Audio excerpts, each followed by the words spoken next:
Bonjour, c'est Marielle ici, coach transformationnel holistique. Peut-être que tu me regardes dans Renaître à soi, le groupe Facebook privé, sur tous les sujets de la transformation de soi pour être authentique, prendre sa place de façon authentique. Euh, Aujourd'hui, je te parlais de comment tu peux utiliser les autres pour avancer, pour évoluer, pour justement prendre ta place de façon authentique. Comme tu le sais, si tu me suis, tu sais que quelque part, tu crées et tu co-crées ton, ton movie personnel avec toi comme l'héroïne principale.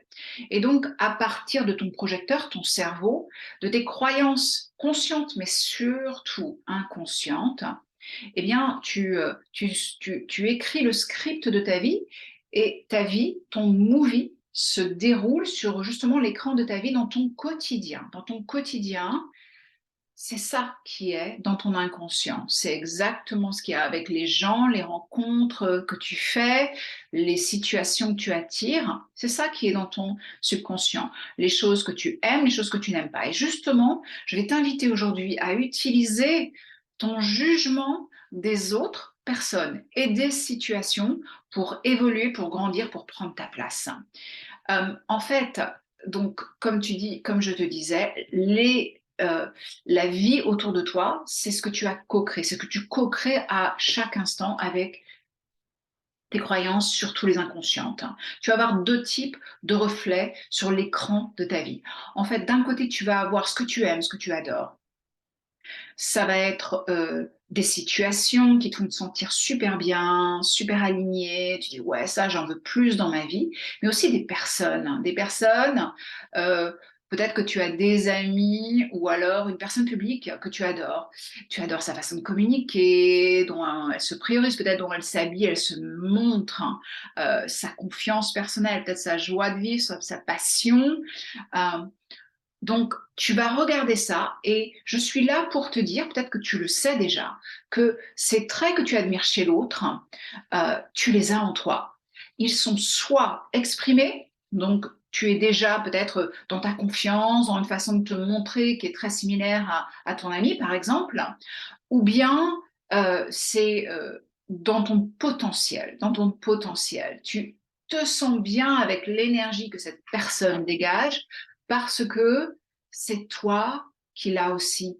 Elle est là, soit tu l'exprimes un peu, des différents degrés, soit elle demande, elle te titille pour que tu l'exprimes plus. Mais c'est là dans ton potentiel. C'est pareil pour les situations, pour savoir ce qui est vraiment aligné à toi. Il faut juste savoir, est-ce que je me sens bien dans mon cœur, dans mon âme, dans mes tripes, dans ce genre de situation? Est-ce que c'est ça? Et ça peut vraiment, vraiment t'aider à déterminer parce que tu veux co-créer. Parce que souvent, on sait beaucoup plus ce qu'on ne veut pas co-créer que ce que l'on veut co-créer. Donc, ça te donne des super indices, hein. D'accord? Donc, sache que tu as ça en potentiel parce que souvent, on va regarder l'autre et peut-être justement se dire, ah, j'aimerais et je n'ai pas. Si, c'est dans ton potentiel. Donc, par exemple, une cliente à moi, Joanne, elle a admiré particulièrement Michelle Obama et dans cette phase de travail sur elle où elle apprend à vraiment s'affirmer de façon confiante, à augmenter finalement son énergie masculine pour prendre sa place justement, et elle en a toute l'opportunité en ce moment, eh bien Michelle Obama a été super utile pour elle et elle lui est super utile. C'est-à-dire que on, euh, elle va ressortir son Michelle Obama ou sa Michelle Obama quand c'est nécessaire, hein, quand elle a besoin de s'affirmer. Et là, elle ferme les yeux, elle convoit finalement, elle demande à Michelle Obama d'être là quelque part, et pâche, sa posture change, la façon dont elle se tient, la façon dont elle parle, elle change, elle s'affirme avec toute la droiture et l'empathie de Michelle Obama, puisque c'est ça finalement qu'elle souhaite pour elle-même. Donc ça, c'est la première chose. Et le deuxième reflet que tu vas voir dans ta vie, sur l'écran de ta vie, ça va être ce qui t'agace, ce qui t'irrite un maximum.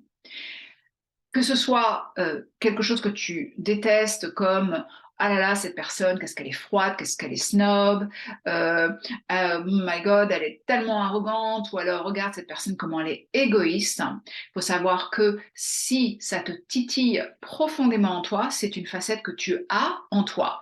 Simplement ici, pareil, tu as le choix d'activer cette partie-là ou pas.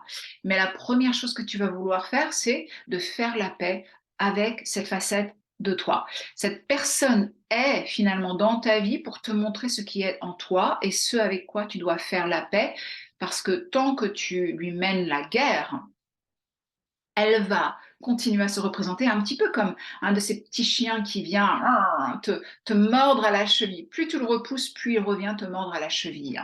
Eh bien, c'est pareil pour ces comportements-là ou ces traits de caractère. Il faut faire la paix. Pourquoi faire la paix, tu vas me dire? Alors, moi, j'utilise différents processus avec mes clientes, mais simplement faire la paix parce que, à un certain moment de ta vie, tu as eu besoin de ce trait de caractère. Tu vois, si tu l'as en toi. Tu as dû être peut-être égoïste, arrogante, froide à un certain moment de ta vie. Ce que tu reproches dans l'autre, tu l'as en toi et tu en as eu besoin. Tu fais la paix parce que ça t'a été utile. Peut-être que pour te sentir aimé, tu avais besoin à un moment, peut-être le contraire, tu vois, d'être celle qui dit oui à tout, et ça t'énerve vraiment beaucoup chez les autres.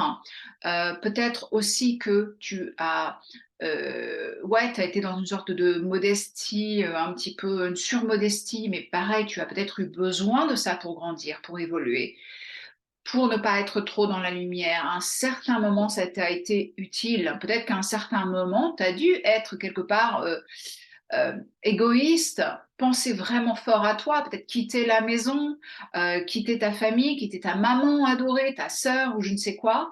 Tu as dû t'affirmer de façon égoïste et ça t'a été utile. Voir l'utilité des traits jusqu'à présent, c'est important. Tu peux faire la paix avec et décider si tu exprimes ou pas, mais ça va te donner de l'espace en toi pour passer à la co-création de ce que tu veux, en fait. Ça peut être aussi, ben justement, pour revenir un petit peu à ce qu'on disait tout à l'heure, quelque chose que tu jalouses chez l'autre. Je me souviens être heurtée, quelque part, pas heurtée, déclenchée par une femme un jour qui m'a dit non, sans justification, rien du tout, pâche. D'une façon que moi, euh, en tant que la petite Marielle, qui avait grandi, j'avais ressenti comme c'était de la froideur et donc quelqu'un de pas très sympa. Et donc j'ai travaillé là-dessus parce que je me suis rendu compte que, bah oui, tu vois, c'est en fait quelque chose que je désirais en moi. En faisant le travail, j'ai vu que c'était quelque chose que je désirais, cette capacité à dire non sans justification, à s'affirmer de manière claire. Pourquoi ça méritait, ça déclenchait quelque chose en moi, c'est parce que c'était quelque chose que je voulais profondément en moi. Et ça m'a permis de travailler sur tout ça et notamment personnellement beaucoup sur mes facettes autour de la posture de la victime quelque part.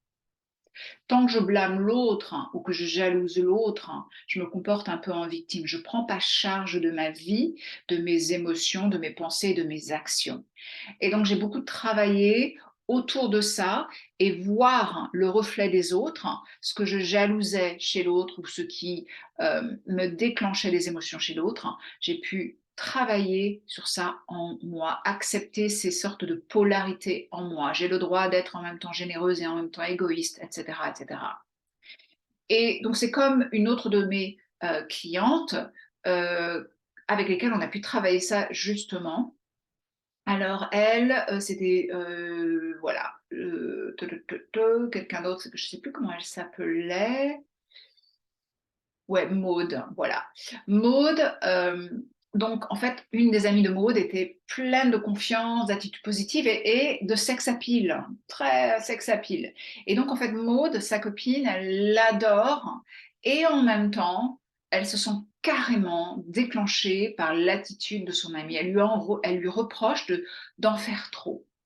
Elle devrait, toujours un mot dangereux, être plus dans la réserve. Et en travaillant ensemble, on a pu voir quoi? Donc Maud, elle a pu accepter que ce qu'elle reprochait à son amie, eh bien, c'était qu'elle désirait avoir ces traits-là aussi, tu vois, mais qu'elle ne s'autorisait pas à avoir à cause de son conditionnement. Elle voulait être visible, elle voulait être plus légère, avoir de la répartie, être plus fun quelque part. Donc, elle a pu accepter que ces traits-là, c'était ce qu'elle désirait profondément. Elle a pu les accepter et les accueillir aussi comme des traits qui sont là justement en potentiel et qui cherchent à s'exprimer en elle grâce au reflet et de son ami. Donc elle avait l'opportunité de faire la paix avec son amie, avec ce qu'elle représentait et quelque part l'utiliser comme une sorte de teacher, tu vois, quelque chose un grand, le grand prof quelque part de c'est ce que je veux en moi. Elle a pu voir comment finalement elle avait réprimé cette capacité à être plus libre, plus légère qu'elle avait en elle toute petite, elle les avait réprimées pour des justes valeurs, justes raisons en grandissant, pour se protéger, pour se sentir aimée, acceptée par sa famille. Donc elle a elle-même, d'elle-même, inconsciemment baissé sa lumière pour se faire accepter. Très valide. Et elle a pu commencer à mettre à jour euh, son cerveau, en fait, sur ce que ça voulait dire être visible, être plus légère, et comment elle avait cette capacité-là et ce droit-là maintenant d'être plus légère et commencer à incarner ces aspects dans son quotidien. Et donc c'est ce surrender, cette espèce de lâcher prise, de voir l'autre comme le reflet de soi, qui nous permet de travailler sur nous-mêmes, de nous dire oui dans notre entièreté. Ça commence toujours par ça. Et ressens en toi, si tu dis oui à tout ce qui est en toi, ce que tu aimes et ce que tu n'aimes pas, comment tu te sens déjà plus apaisé. Ça commence comme ça. Tu fais de l'espace, boum, tu as laissé partir le junk, tu as laissé partir euh, euh, toutes les croyances toxiques, juste comme ça, juste en accueillant. J'ai pas besoin de ça. Et tu peux avoir plus d'espace, plus de temps, plus d'énergie pour commencer à incarner justement ce que tu veux développer en toi. C'est cette paix intérieure qui commence tout. Alors, dis-moi, toi, est-ce que tu as remarqué le reflet que te font les autres dans ta vie, le positif et le négatif? Qu'est-ce que tu veux développer en toi qui est positif? Qu'est-ce qui est aligné à toi dans les situations? Qu'est-ce que tu aimes chez une personne publique ou une amie et que tu veux voir en toi? Et je t'invite à l'accueillir comme là, dans ton potentiel, quelque chose qui est déjà là en toi. Et qu'est-ce qui t'irrite? Qu'est-ce qui déclenche des émotions? Et de quelle manière tu peux faire la paix avec ça? Pourquoi, si c'est en toi, ce trait que tu considères négatif, il a eu une valeur, il devait exister pour te protéger à un certain niveau jusqu'à présent. Mais maintenant, tu es prête à le remettre à jour, hein, parce que tu es cette femme puissante, indépendante, autonome, qui a tellement de ressources en elle. Tu es dans cette personne qui est dans ce devenir-là. Tu n'es plus la petite fille de 5 ans. Le cerveau a besoin d'être mis à jour sur ça.